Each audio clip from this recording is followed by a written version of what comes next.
Hello guys and girls, in this video we're gonna be looking at this beautiful pin. There we go. I think it has letter P in there, just right there, and some kind of a flower or grass here. I picked this up because I thought it's silver, just to give you an idea. I don't believe this thing marked with anything. Let me just take this off here. Okay, that's how it looks. Let me just double check. I'm pretty sure there's nothing there. Let's take a look. Actually, I'm wrong. There we go. So it actually says just underneath right there. It actually says STER. And then I see something that looks like 0 above that. And maybe it's 8 or 6.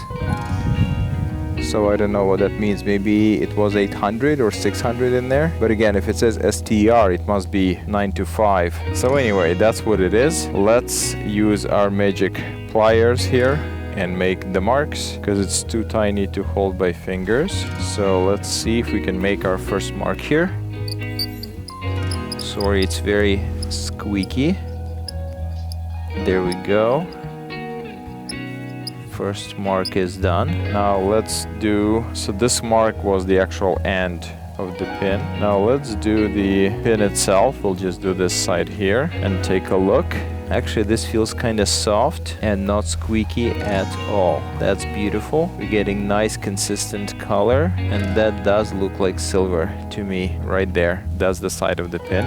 All right, let's take our acid. We're going to be using 18 karat today. Let's see, number 1 and number 2. Okay, so it's interesting that I have seen earrings like this, and I have seen pins and other jewelry like that, like this one, where the actual stick, the actual piece right there will not be silver, but the pin itself will be silver. The head of the pin will be silver, but the stick or the holding piece will not be silver. So there we go, that's the result. It's nice and white, turned from blue, and the pin itself got eaten away completely. Well, anyway, thank you very much for watching. Really appreciate the time. Do the usual, please subscribe, share, like the video, all of that. I'd really appreciate it. It's gonna help YouTube to promote it into more people seeing it and learning more about these kinds of pins. I'll talk to you in the next one.